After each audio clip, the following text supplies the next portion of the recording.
Setelah keduanya pergi, mereka tidak pergi jauh, tetapi mengintal di luar Sekte Qilian, menunggu pemimpin Sekte Qilian keluar.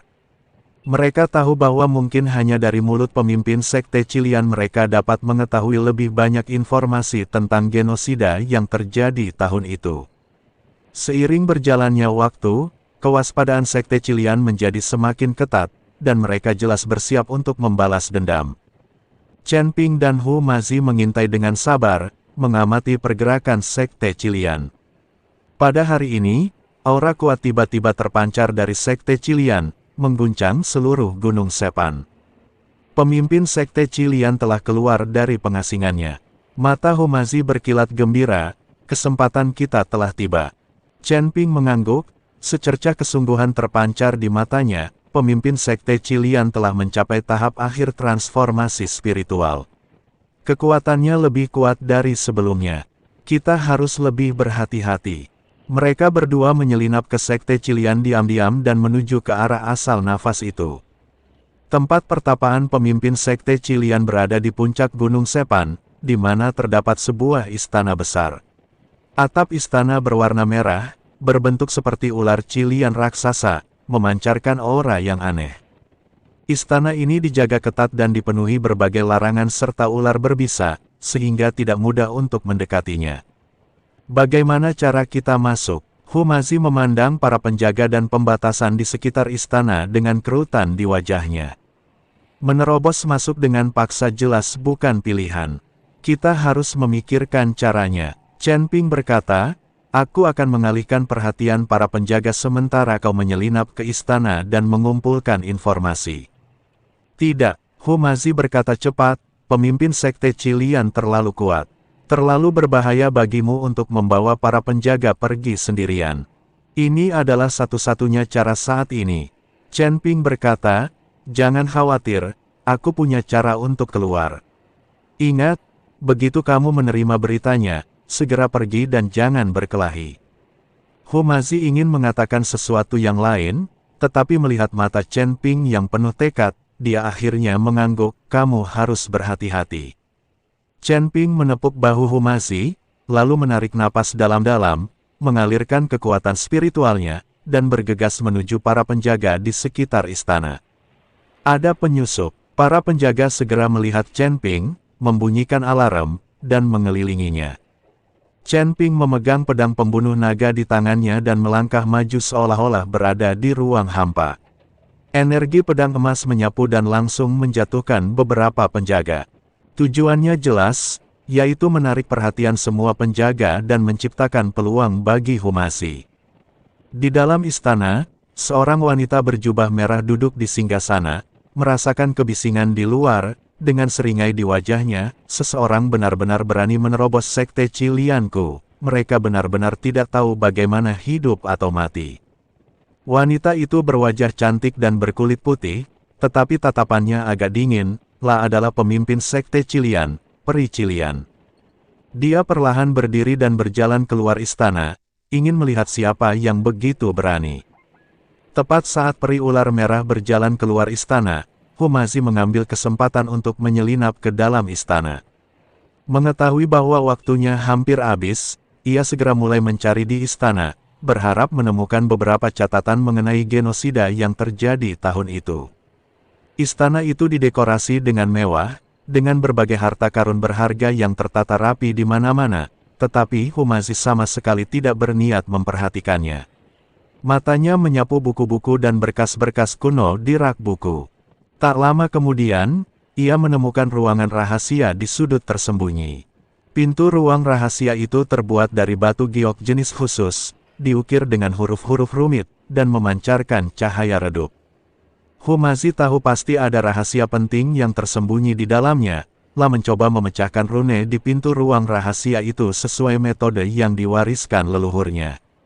Namun, tepat ketika dia hendak memecahkannya dengan sukses, sebuah suara dingin tiba-tiba terdengar di belakangnya, apa yang kau cari? Hu Mazi terkejut dan tiba-tiba berbalik, hanya untuk melihat peri ular merah telah muncul di belakangnya pada suatu saat, menatapnya dengan sepasang mata dingin. Kamu, kenapa kamu kembali?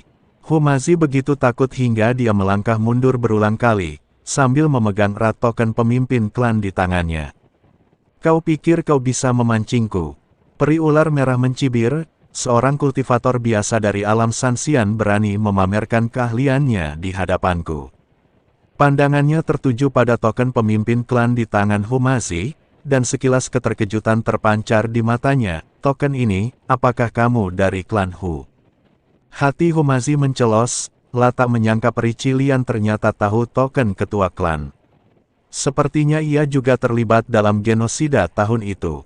Jadi apa? Humazi berpura-pura tenang dan berkata, saya di sini hari ini untuk membalaskan dendam keluarga Hu saya.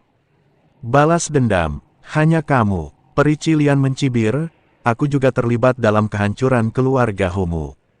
Bagaimana kau ingin balas dendam? Mendengar hal itu, Humazi menjadi murka dan menyerbu ke arah peri ular merah, aku akan membunuhmu.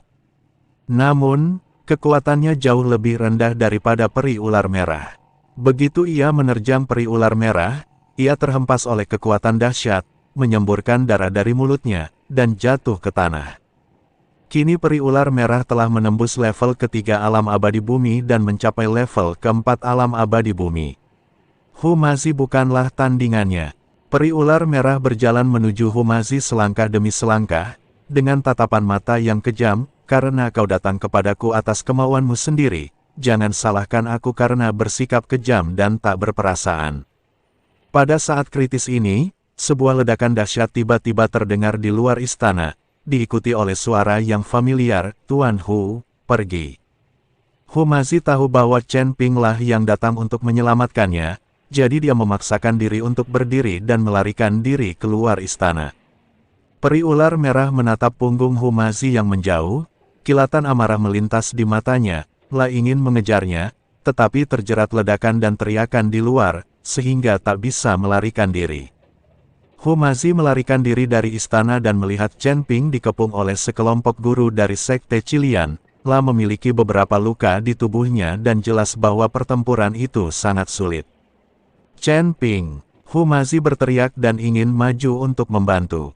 Jangan kemari, pergi. Chen Ping berteriak pada Humazi, dan pada saat yang sama, dia mengeluarkan kekuatan yang dahsyat, memaksa mundur musuh-musuh di sekitarnya. Aku akan segera sampai. Humazi tahu bahwa ia tidak akan membantu jika tetap tinggal, dan malah akan menjadi beban bagi Chen Ping. Menggertakkan giginya, berbalik, dan melarikan diri dari Gunung Sepan. Peri ular merah berhasil melepaskan diri dari jeratan di luar. Melihat Humazi melarikan diri, secerca amarah terpancar di matanya, berteriak kepada para petinggi Sekte Ular Merah, hentikan dia. Jangan biarkan dia kabur. Para Master Sekte Qilian segera mengejar Humazi. Chen Ping memandang punggung Humazi yang melarikan diri dan menghela napas lega, mengetahui bahwa ia telah mencapai tujuannya. Dia tidak ingin bertarung lagi, berbalik dan melarikan diri ke arah lain, membawa pergi beberapa Master Sekte Qilian.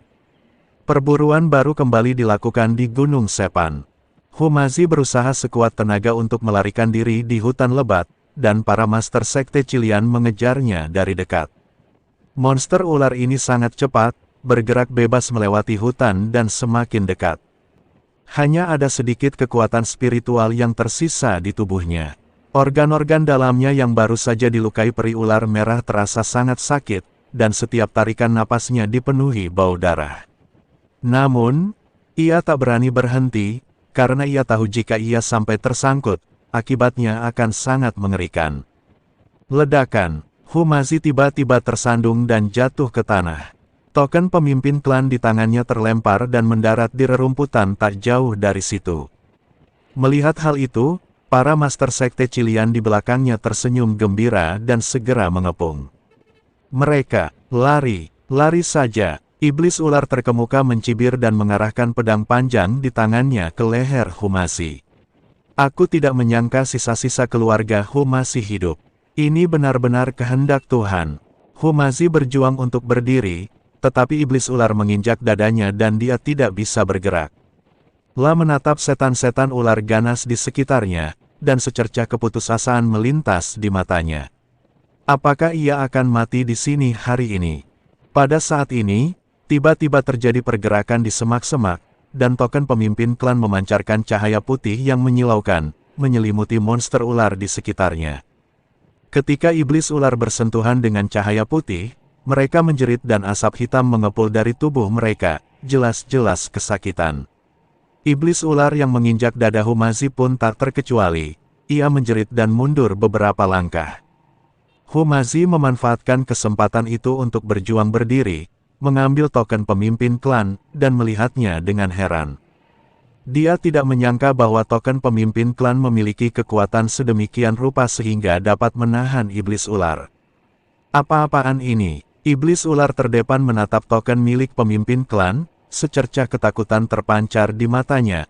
Ayo maju bersama, aku yakin kita tidak bisa mengalahkannya.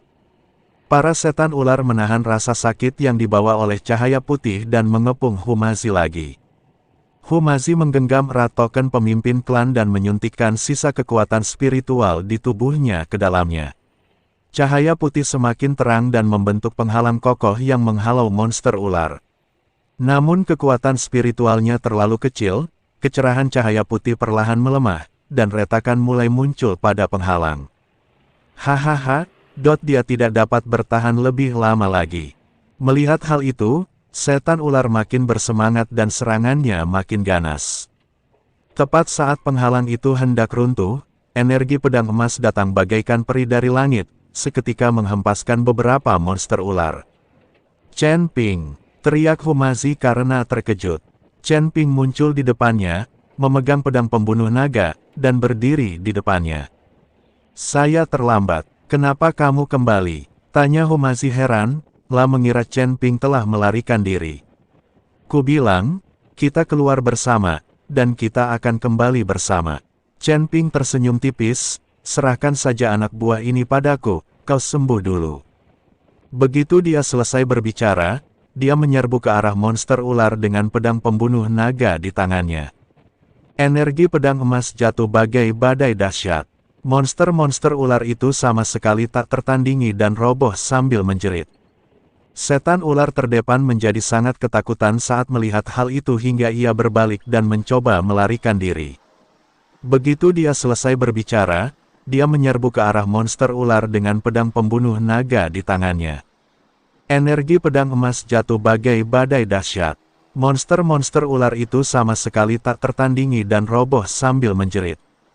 Setan ular terdepan menjadi sangat ketakutan saat melihat hal itu hingga ia berbalik dan mencoba melarikan diri. Bagaimana mungkin Chen Ping memberinya kesempatan? Lah melesat dan langsung menyusulnya, lalu mengayunkan pedang pembunuh naga dan membunuhnya. Setelah berurusan dengan semua monster ular, Chen Ping menghampiri Humazi dan memberinya pil penyembuh. Bagaimana? Kamu masih bisa berjalan. Humazi menelan pil itu dan mengangguk. Tidak buruk. Kita harus meninggalkan Gunung Sepan sesegera mungkin, peri ular merah akan segera menyusul kita, kata Chen Ping.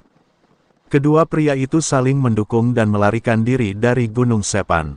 Seperti dugaan Chen Ping, peri ular merah segera mengetahui berita tentang terbunuhnya anak buahnya, lah sangat marah dan secara pribadi memimpin sejumlah besar ahli untuk mengejar mereka. Cari, sekalipun harus menggali sedalam 3 kaki. Kamu harus menemukannya. Suara peri ular merah bergema di Gunung Sepan, penuh amarah. Chen Ping dan Humazi berlari kencang di hutan lebat. Para pengejar di belakang mereka semakin dekat, dan napas peri ular merah mengejar mereka seperti belatung di tulang tarsal. Ini bukan solusi. Cepat atau lambat kita akan terjebak. Humazi terengah-engah dan berkata, kekuatan peri ular merah terlalu kuat. Kita sama sekali bukan tandingannya. Chen Ping mengerutkan kening. Dia tahu Humazi benar, tetapi dia tidak bisa memikirkan cara yang lebih baik untuk saat ini. Pada saat ini, sebuah rawa tiba-tiba muncul di hadapan mereka. Gelembung-gelembung hitam keluar dari rawa, mengeluarkan bau menyengat, dan tampak sangat berbahaya. Ini, rawa tulang busuk. Humazi mengenali rawa itu. Kitab-kitab kuno mencatat bahwa rawa tulang busuk penuh dengan racun dan jebakan. Begitu kau jatuh ke dalamnya, kau akan terkorosi menjadi tumpukan tulang. Bahkan para biksu di alam abadi bumi pun tak berani mendekatinya dengan mudah. Chen Ping menatap para pengejar yang semakin dekat di belakangnya, dan secercah tekad melintas di matanya, ayo kita ke sini.